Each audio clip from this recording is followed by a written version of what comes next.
श्रीमद् कुंज विहारिणे नमः। श्री स्वामी हरिदास विजय तीर्थराम।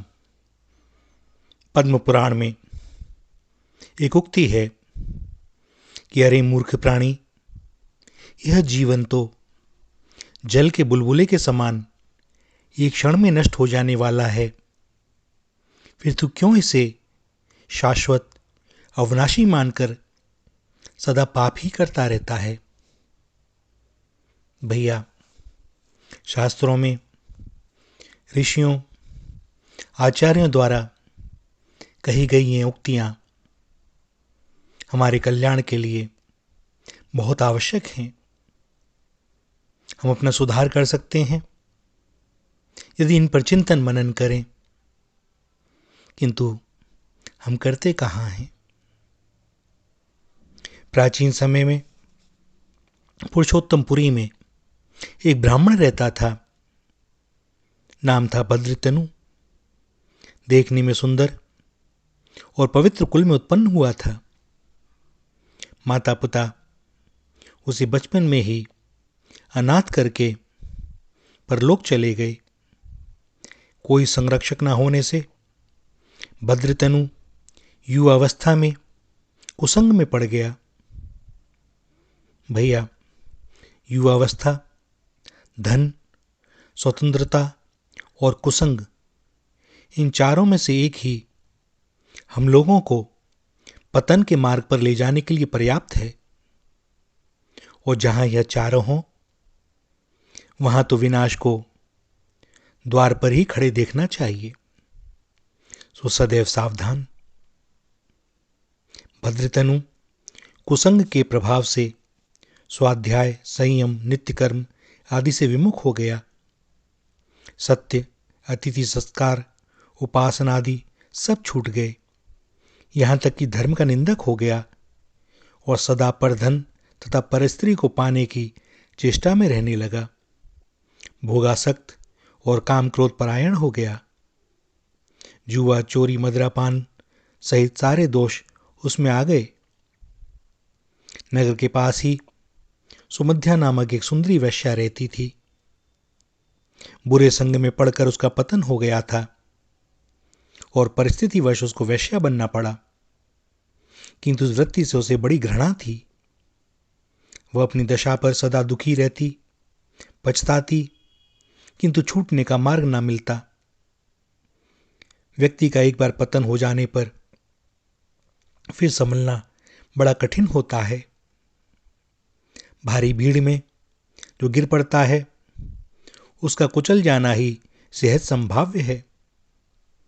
अपने बल पर वह कदाचित ही उठ पाता है। कुछ ऐसी दशा होने पर भी सुमध्या ने साहस नहीं छोड़ा। उसके हृदय में धर्म का भय था, परलोक पर विश्वास था, भगवान पर आस्था थी। अपने उद्धार के लिए वह भगवान से सदा प्रार्थना करती रहती थी। इस भद्रतनु का सुमध्या पर बड़ा प्रेम था। वह कामुक था और उसके सौंदर्य पर लट्टू था, पर सुमध्या उससे वास्तव में प्रेम करती थी। अनेक स्थानों से ऊबकर अब वह उस ब्राह्मण कुमार से अनुराग करने लगी थी। उसने भद्रतनु को अनेक बार समझाना चाहा। जुआ, मदिरा आदि के भयंकर परिणाम बतलाकर उसे दोष मुक्त करने के प्रयत्न में वह निरंतर लगी रहती थी। इस ब्राह्मण युवक के पतन से उसे बड़ा दुख होता था, परंतु उसे भरोसा नहीं था कि वह उसे छोड़ देगी तो भद्रतनु सुधर जाएगा।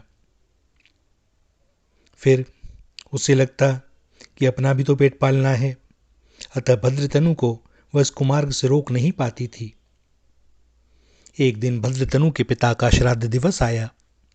श्रद्धा न होने पर भी लोक निंदा के भय से उसने श्राद्ध कर्म किया, किंतु उसका चित्त सुमध्या में ही लगा रहा। श्राद्ध कर्म से निवृत्त होते ही वह वैश्या के यहां पहुंच गया। देर होने का कारण बतलाकर कामियों के प्रलाप के समान उसने सुमध्या के सौंदर्य और अपनी आसक्ति की बड़ी लंबी चौड़ी बातें की। सुमध्या ब्राह्मण कुमार की मूर्खता पर हंस रही थी। उसे भद्रतनु पर क्रोध आया। वह बोली, अरे ब्राह्मण, धिक्कार है तुझे। तेरे जैसे पुत्र के होने से अच्छा था कि तेरे पिता पुत्रहीन रहते। आज तेरे पिता का श्राद्ध का दिवस है और तू निर्लज्ज होकर एक वेश्या के यहाँ आया है।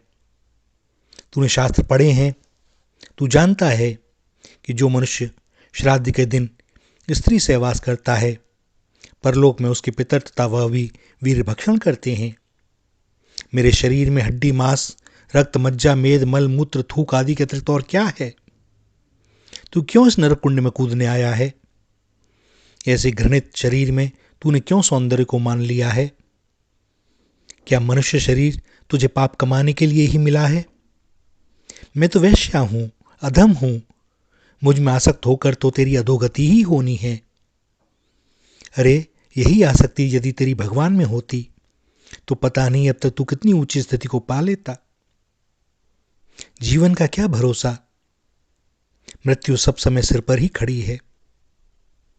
कच्चे घड़े के समान काल कभी भी जीवन को नष्ट कर देगा और तू ऐसे अल्प जीवन में क्यों पाप में लगा हुआ है?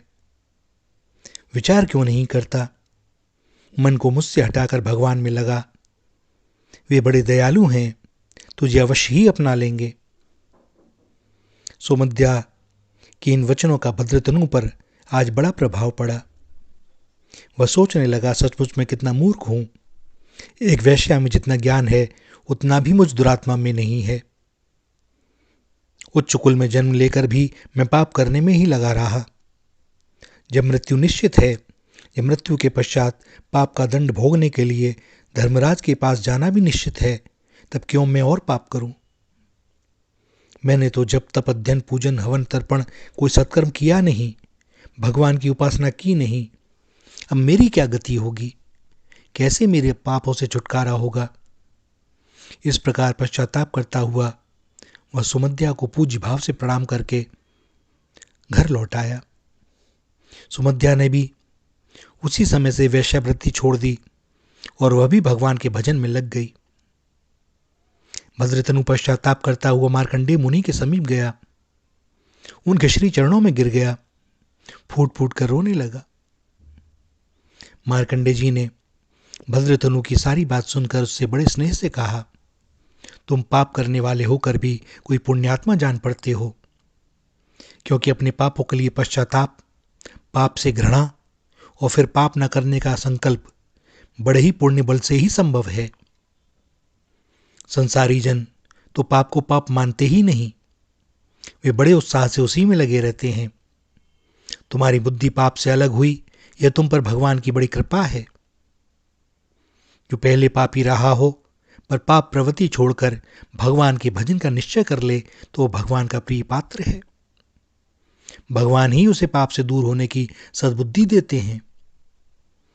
तुमने अनेक जन्मों में भगवान की पूजा उपासना की है, अतः तुम्हारा कल्याण शीघ्र होगा। मैं इस समय एक अनुष्ठान में लगा हूं, अतः तुम दांत मुनि के पास जाओ, वे सर्वज्ञ महात्मा तुम्हें उपदेश करेंगे। महर्षि की आज्ञा के अनुसार भद्रतनु दांत मुनि के आश्रम पर पहुंचा। वहां उसने मुनि के चरणों में मस्तक रखकर प्रार्थना की, महात्मन, मैं जाति से ब्राह्मण होने पर भी महापापी हूं। मैंने सदा पाप ही किए हैं। आप सर्वज्ञ हैं, दयालु हैं, कृपया मुझ पापी के लिए संसार बंधन से छूटने का कोई मार्ग बताइए, मुझे उपदेश कीजिए। दांत मुनि ने कृपापूर्ण स्वर में कहा, भाई, भगवान की कृपा से ही तुम्हारी बुद्धि आज ऐसी हुई है। सो मैं तुम्हें वे उपाय बतला रहा हूं जिनसे मनुष्य सहज ही बंधन से छूट जाता है। मुनि ने भद्रतनु को पाखंड का त्याग, काम, क्रोध, लोभ, मोह, मद, मत्सर, असत्य और हिंसा का त्याग, ये दो निषेध रूप तथा दया, शांति, दम का सेवन करते हुए भगवान की पूजा, भगवान नामों का जप, अहोरात्र व्रत, पंच महायज्ञ और भगवत गुणानुवाद और श्रवण, ये 4 विधि रूप उपदेश किए। भद्रतनु ने इन साधनों को भली भांति समझाने की प्रार्थना की तो मुनि ने कहा, वेद शास्त्र सम्मत कर्मों को छोड़कर दूसरा कर्म करने वाला पाखंडी है और शास्त्र के अनुकूल अपने वर्णाश्रम धर्म का पालन करने वाला सज्जन है। कामिनी, कांचन आदि विषयों को सेवन करने की इच्छा काम कहलाती है अपने विपरीत काम होते देख या अपने अपमान तथा निंदा से जो हृदय में जलन होती है वह क्रोध है। किसी दूसरे के धन को पाने की इच्छा लोभ है। मेरी स्त्री, मेरा पुत्र, मेरा घर, मेरा परिवार आदि रूप मेरापन यह मोह है। अपने धन, बल, परिवार, गुण का गर्व होना यह मद है। दूसरे मुझसे श्रेष्ठ क्यों हैं, ऐसी डाह को मत्सर कहते हैं। सबको सुख पहुंचाने वाले यथार्थ वचन को सत्य कहते हैं। और जो वाणी इसके उलट है, विपरीत है, वह सत्य है। दूसरे को हानि पहुंचाने का विचार और यत्न हिंसा है। इन सब का त्याग करना चाहिए। दूसरे के कष्ट को दूर करने की इच्छा दया है। जो कुछ प्राप्त हो उस थोड़े में ही तृप्ति मान लेना शांति है। बुरे कार्यों से चित्त को हटाना दम है। सुख दुख, शत्रु मित्र सब में एक सा भाव रखना समदृष्टि है। भगवान पर विश्वास करके गंध, पुष्प, धूप, दीप आदि से श्रद्धा के साथ भगवान के श्री विग्रह की पूजा करना आराधना है। दोपहर और मध्य रात्रि में भोजन न करना अहोरात्र व्रत है तथा भगवान के साथ आत्मा के एकत्व का बराबर स्मरण रखना विष्णु स्मरण है। ब्रह्म यज्ञ, नर यज्ञ, देव यज्ञ, पितृ यज्ञ और भूत यज्ञ ये 5 महायज्ञ हैं। ओम नमो भगवते वासुदेवाय यही द्वादशाक्षर मंत्र जप करने में सर्वोत्तम है। दांत मुनि ने साधन बतलाई और भद्रतनु एकांत में जाकर मन लगाकर श्रद्धापूर्वक उनका आचरण करता हुआ भजन करने लगा। भगवान ने ही कहा है ना कि जो महापापी भी मेरा अनन्य भाव से भजन करता है वह सब पापों से छूटकर साधु हो जाता है। सो भगवान नाम जपते जपते भगवान की अनन्य भक्ति से भद्रतनु का हृदय शुद्ध हो गया और उस पर कृपा करने के लिए उसके सम्मुख दया में प्रभु स्वयं प्रकट हो गए।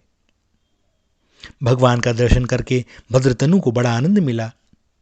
वह गदगद स्वर से स्तुति करने लगा। भगवान की महिमा का वर्णन करते हुए उसने भगवत भक्तों के भाव का बड़ा सुंदर वर्णन किया। वह बोला, भगवान, जिनका भजन करके लोग समस्त विपत्तियों से छूट जाते हैं और परम पद प्राप्त कर लेते हैं, उन आप में मेरा मन लगा रहे। जो धन, स्तुति, दान, तपस्या के बिना केवल भक्ति से ही संतुष्ट होते हैं, उन आप में मेरा मन लगा रहे। जो कृपा पूर्वक गौ, ब्राह्मण और साधुओं का नित्य हित करते हैं, जो दीन, अनाथ, वृद्ध और रोगियों का दुख दूर करते हैं, जो देवता, नाग, मनुष्य, राक्षस और कीट पतंग में भी समान भाव से विराजमान हैं, जो पंडित, मूर्ख, धनी, दरिद्र सब में समदृष्टि हैं, जिनके तनिक लीलापूर्वक रोष दिखलाने पर पर्वत भी तृण के समान हो जाता है और जिनके तुष्ट होने पर तृण भी पर्वताकार हो जाता है, उन आप में मेरा मन सदैव लगा रहे। जैसे पुण्यात्मा पुरुष का मन पुण्य में, पिता का पुत्र में तथा सती स्त्री का अपने पति में लगा रहता है, वैसे ही मेरा मन आप में लगा रहे। जैसे कामी का मन स्त्री में, लोभी का धन में, भूखे का भोजन में, प्यासे का जल में, गर्मी से व्याकुल का चंद्रमा की शीतलता में और जाड़ से ठिठुरते हुए व्यक्ति का सूर्य में लगा रहता है, वैसे ही मेरा मन आप में लगा रहे। इतना कहने के बाद भद्रतनु को अपने पापों का स्मरण हो आया। उसने उनका जो वर्णन किया, भैया यह हम सबके काम की बात। उसने कहा, प्रभु, मैंने बुद्धिमान होकर परस्त्री संग किया, मोहवश अवध्य का वध किया, अज्ञान में पड़कर विश्वासघात किया, अखाद्य खाया और न पीने योग्य सुरापान किया, लोभवश दूसरे का धन हरण किया, भ्रूण हत्या, व्यभिचार, परनिंदा, हिंसा आदि पाप किए, शरणागत का हित किया, दूसरे की जीविका नष्ट की, दूसरों को लज्जित करके नीचा दिखलाया, अयोग्य से दान लिया, रास्ते, देवस्थान, गौशाला आदि में मलमूत्र त्याग किया, हरे वृक्ष काटे, स्नान और भोजन को जाते हुए मनुष्यों को रोका, पिता माता के प्रति अभक्ति और श्रद्धा की, घर आए अतिथि का कभी सत्कार नहीं किया, जल पीने के लिए दौड़कर जाती हुई गायों को बलपूर्वक रास्ते में रोका, अपने द्वारा प्रारंभ किए व्रतों को बीच में छोड़ दिया, पति पत्नी में भेद डाला, भगवत कथा में विघ्न किए, मन लगाकर दूसरों की निंदा सुनी, जीविका चलाने वालों का तिरस्कार किया, दूसरों की पाप चर्चा सुनी, याचकों और ब्राह्मणों का अपमान किया। ऐसे सहस्त्र पाप मैंने अनेक जन्मों में किए, परंतु आज आपकी कृपा से वे सब दूर हो गए। आज आपका दर्शन पाकर मैं कृतार्थ हो गया। हे नाथ, हे दयामय, आपको नमस्कार। भगवान की कृपा का अनुभव करके भद्रतनु विह्वल होकर उनके श्री चरणों में गिर गया। भगवान ने उसे उठाकर हृदय से लगा लिया। भगवान का दर्शन करते ही भद्रतनु की मुक्ति की भी इच्छा दूर हो गई और वह भक्ति का भूखा हो उठा। उसने भगवान से प्रार्थना की, हे प्रभु, आपके दर्शन से मैं कृतार्थ हो गया, फिर भी मैं आपसे एक वरदान मांगता हूं। आपके चरणों में जन्म जन्म मेरा अनुराग अविचल बना रहे। भगवान ने कृपा करके उसे सख्य भक्ति प्रदान की। उसके अनुरोध पर उसके गुरु दांतमुनि को भी भगवान ने दर्शन दिए। दांतमुनि ने भी भगवान से भक्ति का ही वरदान मांगा। गुरु शिष्य दोनों को कृतार्थ करके भगवान अंतर्ध्यान हो गए। भक्ति में जीवन बिताकर अंत में गुरु दांत मुनि और उनके शिष्य भद्रतनु दोनों ही भगवान के परम धाम को प्राप्त हुए। भैया, मांगने योग्य कुछ है तो वह भक्ति ही है, भगवान के श्री चरणों में प्रेम ही है, यही सर्वोपरि है, और कुछ साथ जाने वाला नहीं। सो कभी मांगो तो यही मांगो, एक और अंतिम इच्छा। हे नाथ, मैं आपका हूं। श्री राधा, श्री राधा, श्री राधा।